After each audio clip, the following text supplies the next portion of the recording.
आइए आज हम लोग स्टडी करेंगे मानक इलेक्ट्रोड विभवों M+3/M+2 में प्रवृत्तियाँ। इसको थोड़ा इंग्लिश में देखेंगे।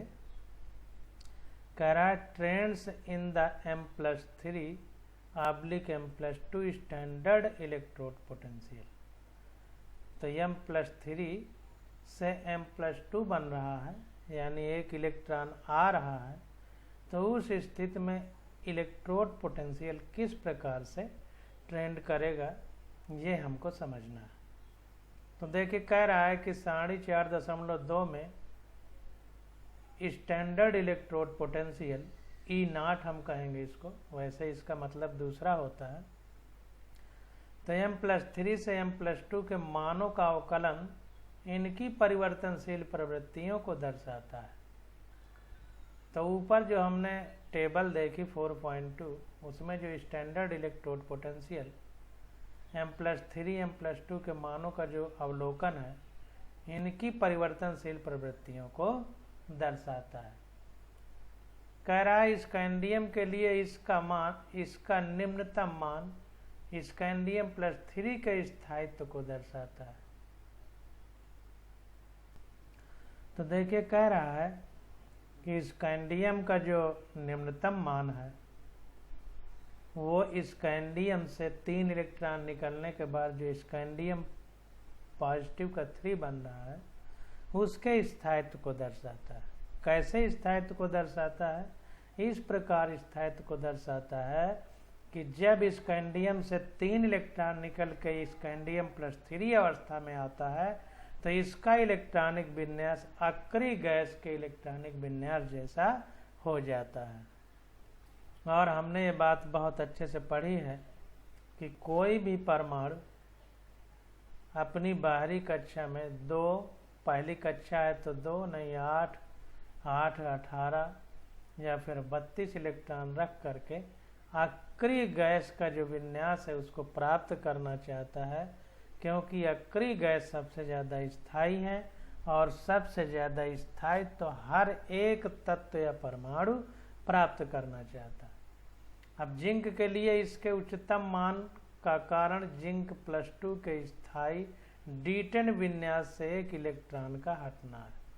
तो अब जिंक के लिए इसके उच्चतम मान का कारण क्या है कि जिंक Zn+2 अवस्था से जब Zn+3 अवस्था में जाता है तो उसका इलेक्ट्रॉनिक विन्यास D10 हो जाता है। तो वही कह रहा है कि जिंक के लिए इसके उच्चतम मान का कारण Zn+2 के स्थायी D10 विन्यास से एक इलेक्ट्रॉन का हटना है। तो एक इलेक्ट्रॉन D10 से जब हटेगा तो D9 हो जाता है। हमारी D सब सेल में 10 इलेक्ट्रॉन रह सकते हैं अधिकतम। तो पूरा फुल ऑर्बिटल जो होता है वो क्या होता है? ज़्यादा स्थायी होता है। तो ज़्यादा स्थायी D10 अवस्था में है, और जब इससे एक इलेक्ट्रॉन निकल जाता है तो एक इलेक्ट्रॉन निकलने में D9 कंडीशन बन जाएगी। तो अब ये एक इलेक्ट्रॉन लेना चाहेगा, तो इसीलिए इसका electrode potential standard electrode potential का मान उच्चतम हो जाता है। इस बात को दर्शाता है। अब देखिए स्कैंडियम में +3 अवस्था में निम्नतम मान है स्टैंडर्ड इलेक्ट्रोड पोटेंशियल का, क्योंकि ये स्कैंडियम+3 अवस्था में इसका जो इलेक्ट्रॉनिक विन्यास है वो अक्रिय गैस के विन्यास जैसा है। तो इन बातों को, छोटी छोटी बातों को समझते जाइए। कह रहा है Mn के लिए अपेक्षाकृत उच्च मान दर्शाता है कि Mn+2 D5 विशेष रूप से स्थायी है, जबकि Fe के अपेक्षाकृत निम्न मान Fe+3 D5 के अतिरिक्त स्थायित्व को दर्शाते हैं। तो देखिए कह रहा है कि Mn के लिए अपेक्षाकृत उच्च मान दर्शाता है। जो Mn है उसके लिए कुछ अपेक्षाकृत electrode potential, standard electrode potential की वैल्यू कुछ उच्च होती है। तो वो दर्शाता है कि Mn+2 जिसका जो D ऑर्बिटल में D सबसेल है उसमें 5 इलेक्ट्रॉन है, कहने का मतलब आधा भरा हुआ पूरे ऑर्बिटल है, तो ये विशेष रूप से स्थायी है, क्योंकि हमने पढ़ा है कि आधे भरे हुए या पूरे भरे हुए कक्षक ज़्यादा स्थायी होते हैं, जबकि Fe के अपेक्षाकृत निम्न मान Fe+3 जिसमें D5 है के अतिरिक्त स्थायित्व को दर्शाते हैं। तो Fe जो है इसका इलेक्ट्रोड पोटेंशियल का मान अपेक्षाकृत निम्न है Mn की तुलना में।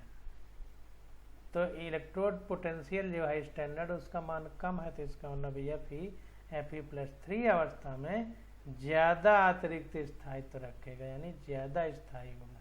तो कहने का मतलब यहाँ हम पढ़ के समझ पा रहे हैं कि जिसका मानक इलेक्ट्रोड विभव कम है वो ज़्यादा स्थायी है, और जिसका ज़्यादा है वो कम स्थायी है। वैनेडियम की अपेक्षाकृत निम्न मान V+2 के स्थायित्व से संबंधित है। अर्धभरित T2G स्तर, ये चैप्टर 5 में हम देख सकते हैं। तो वेनेडियम के अपेक्षाकृत निम्न मान, जो वेनेडियम है वो V+2 अवस्था में उसका जो मानक इलेक्ट्रोड पोटेंशियल है उसका मान निम्न है, यानी कम है, इसलिए ये स्थायित्व ज़्यादा है। इसमें V+2 के रूप में वेनेडियम में स्थायित्व ज़्यादा है। उसका कारण क्या है कि अर्धभरित T2G स्तर, यानी कहने का मतलब ये है कि इसमें जो d ऑर्बिटल है वो आधे भरे हुए हैं, ये मतलब है। तो हर एक चीज़ को हमने यहाँ पे समझा कि मानक इलेक्ट्रोड पोटेंशियल जितना कम होगा उतना ही हमारा जो है एलिमेंट या आयन के रूप में जो बन रहा है वो ज़्यादा स्थायी होगा, और जितना ही मानक इलेक्ट्रोड पोटेंशियल ज़्यादा होगा तो वो कम स्थायी होगा आयन या एलिमेंट जो भी आपके पास होगा। अब देखिए आगे कह रहा है कि उच्चतम ऑक्सीकरण अवस्थाओं के स्थायित्व की प्रवृत्तियाँ। उच्चतम जो ऑक्सीकरण अवस्था है, trend in stability of higher oxidation state. तो हायर ऑक्सीडेशन स्टेट की जो स्थायित्व की प्रवृत्तियां हैं उसके बारे में हम चर्चा करेंगे। तो यहाँ पर देखिए कह रहा है कि सारणी 4.5। अब देखिए जो सारणी यानी टेबल 4.2 है, इसमें इलेक्ट्रोड पोटेंशियल इन सबके दिए गए होंगे अगर हम लोग देखेंगे तो। ऊपर है सारणी, उसमें आपने देखा। वैसे मोटी भाषा में सिर्फ इतना मतलब है उस बात का कि आप समझ पा रहे हैं कि नहीं।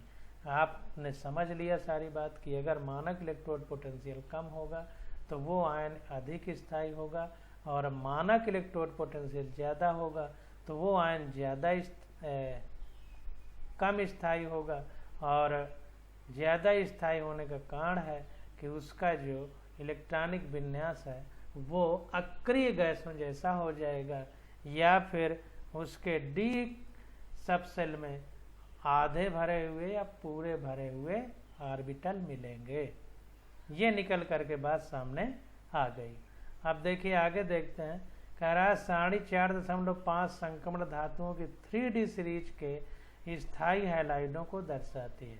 तो अब जो ये 4.5 सीरीज है इसमें 3D सीरीज जो है उसके हाइलाइट यहाँ पर दिए गए हैं।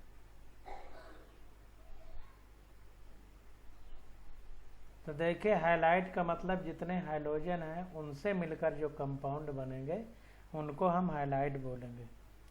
तो क्लोरीन, ब्रोमीन, आयोडीन ये सब हाइलाइट माने जाएंगे। तो यहाँ पर देखिए formula of highlights of 3D metals यहाँ पर दिखाया गया। यही 4.5 सीरीज है, हमारे पास टेबल है। तो यहाँ पर देखिए पढ़ते जाएंगे और इसको समझते जाएंगे।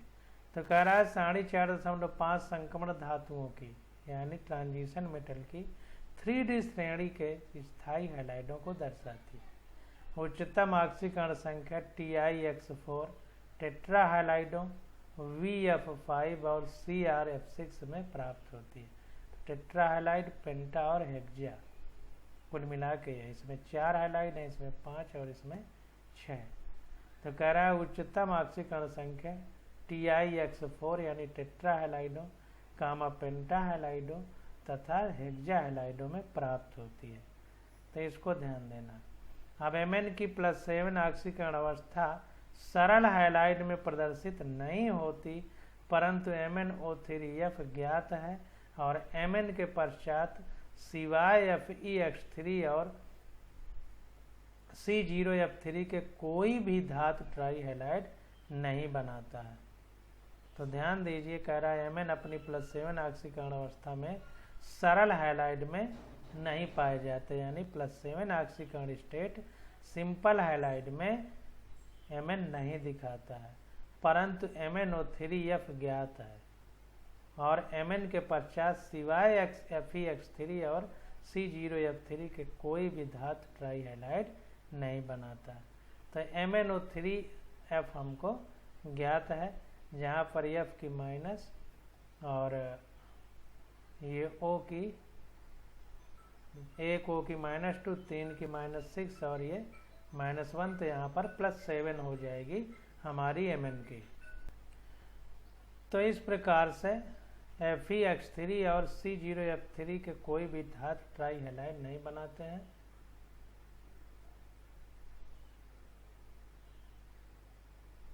अब आगे देखते हैं, कह रहा है अधिकतम ऑक्सीकरण अवस्था को स्थायित्व प्रदान करने की फ्लोरीन की क्षमता या तो उसकी उच्च जालक ऊर्जा के कारण होती है, जैसा कि C0F3 के संदर्भ में, या उच्च सहसंयोजक यौगिकों जैसे VF5 और CrF6 में उच्च आबंधन एंथैल्पी के कारण होती है। तो ध्यान दीजिए कि जो हमारे पास कंपाउंड मिल रहे हैं, यौगिक मिल रहे हैं, वो ज़्यादातर फ्लोरीन के हैं। देखिए यहाँ पर भी फ्लोरीन, यहाँ पर भी फ्लोरीन, यहाँ पर भी फ्लोरीन। तो कह रहा है अधिकतम ऑक्सीकरण अवस्था को स्थायित्व प्रदान करने की फ्लोरीन की क्षमता या तो उसकी उच्च जालक ऊर्जा के कारण है, यानी हाई लैटिस एनर्जी के कारण है, जैसा कि C0F3 के संदर्भ में, या उच्च सहसंयोजक यौगिकों जैसे VF5 और CrF6 में उच्च आबंधन एंथैल्पी के कारण होती है। तो ध्यान दीजिए कि हायर ऑक्सीडेशन स्टेट फ्लोरीन में कैसे स्टेबल है, उसके दो रीजन दिए जा रहे हैं कि या तो लैटिस एनर्जी यानी जालक ऊर्जा उच्च होगी या बॉन्ड एंथैल्पी उच्च होगी। तो स्थायित्व तो कैसे आता है? स्थायित्व का मतलब जब बॉन्ड बने तो उससे ज़्यादा से ज़्यादा ऊर्जा निकल जाए। जब ज़्यादा से ज़्यादा ऊर्जा निकल जाएगी तो ऊर्जा की कमी हो जाएगी। जब ऊर्जा की कमी होगी तो वो यौगिक ज़्यादा उछल कूद कर ही नहीं पाएगा, क्योंकि ऊर्जा नहीं है। तो उच्च बॉन्ड एंथैल्पी का मतलब बॉन्ड बनते समय ज़्यादा से ज़्यादा ऊर्जा निकल जाए, या फिर लैटिस एनर्जी का उच्च होना, यानी जो जैसे हम देखते हैं जाल मछली पकड़ने वाला, तो जाल जितना मजबूत होगा मछली उसको फाड़ के नहीं निकल सकती। तो इसी प्रकार से लैटिस एनर्जी होती है। जो कंपाउंड होता है, यौगिक होता है, उसमें जितने बॉन्ड होते हैं वो जितने ज़्यादा मजबूत होंगे तो उतना ज़्यादा वो यौगिक स्थायी होगा। तो कहने का मतलब ये है, दोनों बातें एक ही हैं। या तो उच्च ऊर्जा निकल जाए बॉन्ड बनाते समय, तो बॉन्ड के पास एनर्जी, मतलब बॉन्ड को अब तोड़ने के लिए ज़्यादा एनर्जी देना पड़ेगा, तो कहने का मतलब बॉन्ड ज़्यादा स्थायी होगा, या फिर उसकी लैटिस एनर्जी उच्च हो। तो ये कारण है किसी ऑक्सीकरण अवस्था के स्थायी होने के।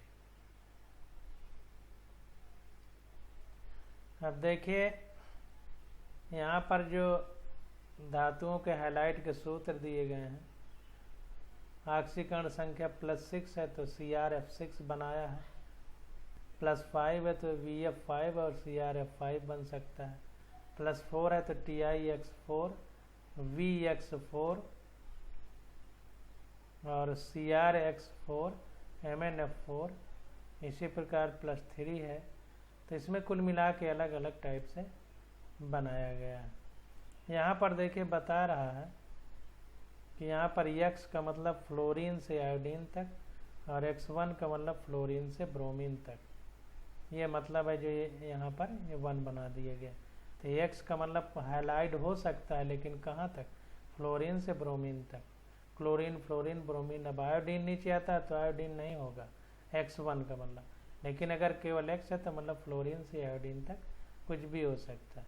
और X के ऊपर 2 लकीर खींची है तो इसका मतलब फ्लोरीन है या क्लोरीन है, और अगर 3 लकीर खींची है तो क्लोरीन और आयोडीन तक, क्लोरीन से आयोडीन तक।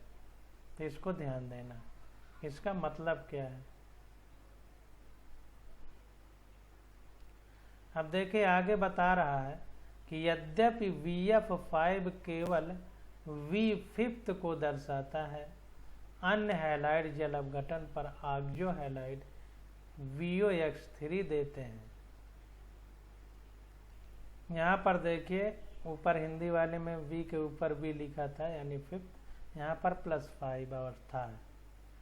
तो वही कह रहा है although vanadium +5 is represented only by VF5, the other halide however undergo hydrolysis to give oxo halides VOX3। तो कहने का मतलब यह है कि VF5 एक ऐसा मात्रा है जो हमें V5+5 की अवस्था में मिलता है। बाकी जितने और हाइलाइड हैं वो हाइड्रोलिसिस करते हैं यानी जल अपघटन करते हैं, पानी के साथ टूटते हैं और टूट करके हमें क्या देते हैं, ऑक्सो हैलाइड देते हैं, यानी ऑक्सीजन भी उनमें रहता है उन हैलाइडों में। जैसे VOX3 हमको एग्जाम्पल के रूप में देखने को मिल रहा है। आगे कह रहा है कि फ्लोराइडों का दूसरा गुण निम्न ऑक्सीकरण अवस्था में इनका स्थायित्व है। फ्लोराइड जो बन रहे हैं तो उनका और दूसरा गुण क्या है कि निम्न ऑक्सीकरण अवस्था यानी लो ऑक्सीडेशन स्टेट में इनका अस्थायित्व है, यानी ये अस्थायी होते हैं। हायर ऑक्सीडेशन लेवल पर ऑक्सीडेशन स्टेट में ये स्थायी होते हैं और लोअर ऑक्सीडेशन स्टेट में ये अस्थायी हो जाते हैं। जैसे VX2 जहाँ पर X हमारा क्लोरीन, ब्रोमीन और आयोडीन है में, और यही CuX के लिए लागू होता है।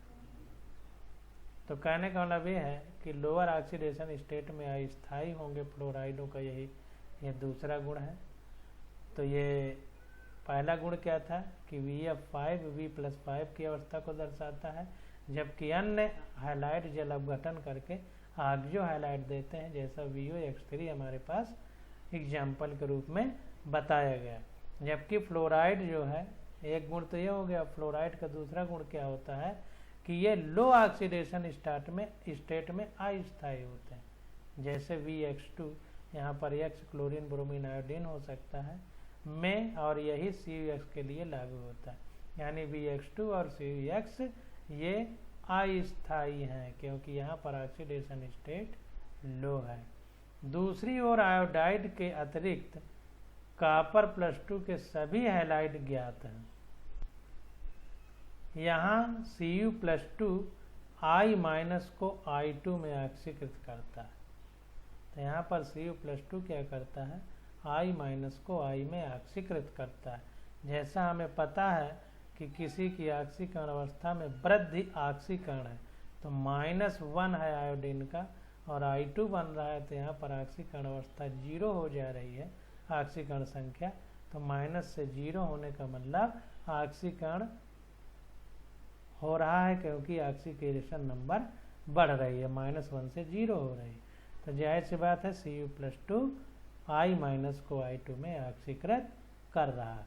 तो यहाँ पर देखिए हमारे पास इक्वेशन दी गई है कि 2Cu+2 + 4I- से Cu2I2 सॉलिड प्लस I2 बन जाता है। तथापि अनेक Cu+ यौगिक जलीय विलयन में अस्थायी हैं तथा निम्नानुसार और समानुपातित होते हैं। अब बहुत सारे Cu+2 के ऐसे कंपाउंड हैं जो वाटर का सॉल्यूशन है उसमें अनस्टेबल है और इनका डिस्प्रपोर्शनेशन किस प्रकार होता है, 2Cu+ से Cu+2 + Cu बन जाता है। तो इस प्रकार से इनका डिस्प्रपोर्शनेशन होता है। अब देखिए Cu+2 एक्वस का स्थायित्व Cu+1 से अधिक होने के कारण इसकी जलयोजन एंथैल्पी यानी एंथैल्पी ऑफ हाइड्रेशन का Cu+2 की तुलना में बहुत अधिक ऋणात्मक मान होना है, जो कॉपर की द्वितीय आयनन एंथैल्पी की क्षतिपूर्ति से अधिक है। तो ध्यान दीजिए Cu प्लस की तुलना में ज़्यादा स्थायी है।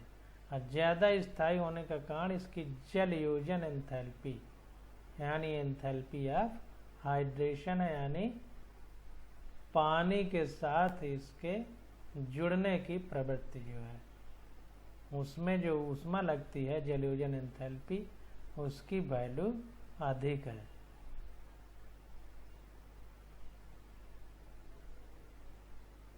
तो Cu+2 का स्थायित्व Cu+2 एक्वस का स्थायित्व Cu+aqueous से अधिक होने का कारण इसकी जलयोजन एंथैल्पी। अब इसको इस तरह से समझिए कि जब हमारा Cu है, इससे 1 इलेक्ट्रॉन निकला तो इसका आकार ज़्यादा होगा। जब इससे 2 इलेक्ट्रॉन निकल के Cu+2 बनेगा तो इसका आकार छोटा होगा। जितना आकार छोटा होगा तो छोटे आकार में जो हमारे ये पानी के मॉलिक्यूल हैं उसके अगल बगल चिपकेंगे। तो वही बात कह रहा है कि Cu+2 का स्थायित्व Cu+2 एक्वस यानी जलीय Cu+2 का स्थायित्व जलीय Cu+ से अधिक होने के कारण इसकी जल योजन एंथैल्पी है, यानी एंथैल्पी ऑफ हाइड्रेशन है का Cu+2 की तुलना में बहुत अधिक ऋणात्मक मान होना है। तो Cu+2 की तुलना में Cu+ जो है इसके लिए जलयोजन एंथैल्पी या एंथैल्पी ऑफ हाइड्रेशन की वैल्यू निगेटिव होती है Cu+2 के लिए, जो कॉपर की द्वितीय आयनन एंथैल्पी की क्षतिपूर्ति से अधिक है। और जो कॉपर की द्वितीय आयनन एंथैल्पी है, यानी दूसरा आयन बनाने के लिए, यानी Cu+2 बनने के लिए जितना आयनन एंथैल्पी की ज़रूरत है, यानी जितनी ऊर्जा की ज़रूरत है इस +1 से 1 इलेक्ट्रॉन निकाल के +2 बनाने के लिए, उसकी क्षतिपूर्ति से अधिक है जो जलयोजन एंथैल्पी है Cu+ के लिए। तो इस कारण से Cu+2 हमारा ज़्यादा स्टेबल है, Cu+2 ज़्यादा स्टेबल है Cu+ की तुलना में। क्यों? क्योंकि जो जलयोजन एंथैल्पी है उसका मान Cu+ की तुलना में बहुत अधिक ऋणात्मक है Cu+ का। और दूसरी बात, जब Cu+ से हम Cu+2 बनाते हैं तो Cu+2 बनाने के लिए जो ऊर्जा दी जाएगी, तो चूँकि ये आयन है तो इसी ऊर्जा को आयनन एंथैल्पी बोलते हैं। तो आयनन एंथैल्पी जो यूज होती है ऊर्जा, उसकी क्षतिपूर्ति से भी कहीं ज़्यादा है जो जलयोजन एंथैल्पी है, यानी जलयोजन एंथैल्पी इसकी इतनी ज़्यादा है कि क्षतिपूर्ति भी नहीं बराबर हो पाती है आयनन एंथैल्पी से। इसलिए Cu+2 का जलीय Cu+2 जलीय Cu+ की तुलना में ज़्यादा स्थायी है। ये बात हमको समझ में आई। अब आगे देखते हैं। कह रहा है ऑक्सीजन की उच्चतम ऑक्सीकरण अवस्था को स्थायित्व प्रदान करने की क्षमता ऑक्साइडों में प्रदर्शित होती है। ऑक्साइडों में उच्च ऑक्सीकरण संख्या, जैसा कि 4.6 में दिया गया होगा, उनकी वर्ग संख्या से मेल खाती है और यह Sc2O3 से Mn2O7 तक देखने को मिलती है। तो ध्यान दीजिए, बहुत इम्पॉर्टेंट चीज़ है कि जो हमारी ऑक्साइडों में उच्च ऑक्सीकरण संख्या है, ये उनके वर्ग से मेल खाती है, यानी जिस वर्ग में है वो तत्व वही उनकी उच्चतम ऑक्सीकरण अवस्था है, ऑक्सीकरण संख्या है। और यह मेल Sc2O3 से Mn2O7 तक देखने को मिलती है। तो अब हम यहाँ पर देखते हैं। तो Sc2O3 से Mn2O7 तक, Sc2O3 से Mn2O7 तक ये देखने को मिलता है कि जो ऑक्सीकरण अवस्था है वो उसकी वर्ग संख्या से मेल खाती है। 3, 4, 5, 6, 7 और ये देखिए ऑक्सीकरण संख्या है, तो यही इनकी वर्ग संख्या होगी, तभी यहाँ पर ऐसा लिखा गया।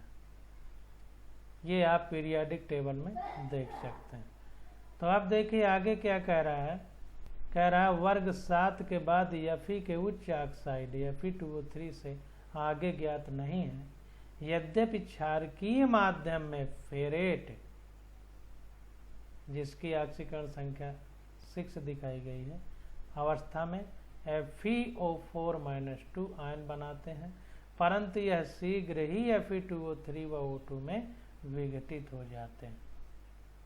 तो कह रहा है कि Fe के उच्च ऑक्साइड जो वर्ग 7 है उसके बाद Fe के जो हाई ऑक्साइड है वो Fe2O3 से आगे हमें ज्ञात नहीं है, यद्यपि क्षारकीय माध्यम यानी बेसिक मीडियम में जो फेरेट है हमारा 6 ऑक्सीकरण अवस्था है जिसकी में FeO4-2 आयन बनते हैं, परंतु यह शीघ्र ही Fe2O3 व O2 में विघटित हो जाते हैं यानी टूट जाते हैं। तो जाहिर बात है हमें Fe2O3 के आगे के उच्च ऑक्साइड कैसे देखने को मिलेंगे। ऑक्साइड के अतिरिक्त ऑक्सो कैटायन V5 की अवस्था में को VO2 प्लस V4 को VO+2 तथा Ti4 को TiO+2 के रूप में स्थायित्व प्रदान करते हैं। तो ऑक्साइड के अतिरिक्त जो ऑक्सो कैटायन है वो V5 को VO2 प्लस यानी कहने का मतलब ये है कि O के हमारे यहाँ पर ऑक्सीजन एक ऑक्सीजन का -2 और 2 का -4 हो जाएगा।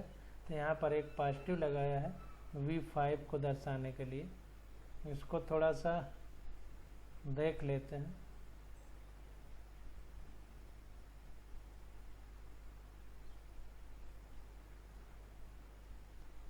तो यहाँ पर देखिए V5 को VO2 प्लस और एक और निकला तो VO2+2 हो गया और ये 4th है तो TiO+2 हो गया।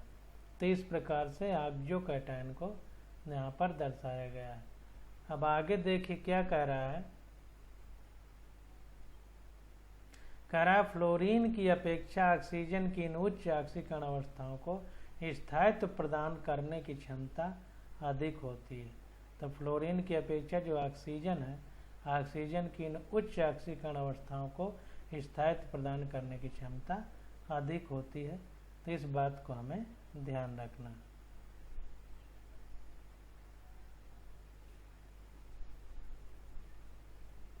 इस प्रकार Mn का उच्च फ्लोराइड MnF4 है, जबकि उच्च ऑक्साइड Mn2O7 है। तो Mn का उच्च फ्लोराइड MnF4 है, जबकि उच्च ऑक्साइड कितना है Mn2O7 है। ऑक्सीजन की धातुओं के साथ बहु आबंध बनाने की क्षमता से इसकी उत्कृष्टता को समझा जा सकता है। तो ऑक्सीजन जो है वो धातुओं के साथ एक से अधिक यानी बहु आबंध बनाने की जो उसकी क्षमता है ऑक्सीजन की, तो क्षमता को इसकी क्षमता से इसकी उत्कृष्टता को समझाया जा सकता है। तो ऑक्सीजन की धातुओं के साथ मल्टीपल बॉन्ड बनते हैं, यह उसका विशेष कैरेक्टर है। अब देखें यहाँ पर सहसंयोजक ऑक्साइड Mn2O7 में, सहसंयोजक मतलब कोएलेंट, तो सहसंयोजक ऑक्साइड यानी Mn2O7 में प्रत्येक Mn परमाणु चतुष्फलकीय रूप से एक MnO सेतु सहित O परमाणुओं से घिरा रहता है। अब देखिए यहाँ पर चतुष्फलकीय आकृति आ गई। अब आपके कोर्स से सॉलिड स्टेट हटा दिया गया है, तब ये बात समझने में आपको दिक्कत होगी। मतलब इसमें 4 फलक होते हैं, जैसे किताब है हमारी, इसमें 6 फलक होते हैं, एक उस साइड, एक हमारी साइड, एक दाईं तरफ, एक बाईं तरफ, एक ऊपर, एक नीचे। तो 4 ये ऊपर, एक नीचे, एक अगल, एक बगल, और एक हमारी तरफ, एक पीछे, 6 फलक है। तो इसी प्रकार 4 फलक पाए जाएंगे Mn परमाणु, चतुष्फलकीय होता है, जिसमें कि MnO सेतु हमारा सहित O परमाणुओं से घिरा रहता है Mn परमाणु। यहाँ पर V5, Cr6, Mn5, Mn6 और Mn7 के लिए चतुष्फलकीय MO4 निगेटिव आयन ज्ञात है। तो ये आयन हमको ज्ञात है। ये देखिए ऑक्साइड की ऑक्सीकरण स्टेट के बारे में हम लोगों ने चर्चा कर ही ली।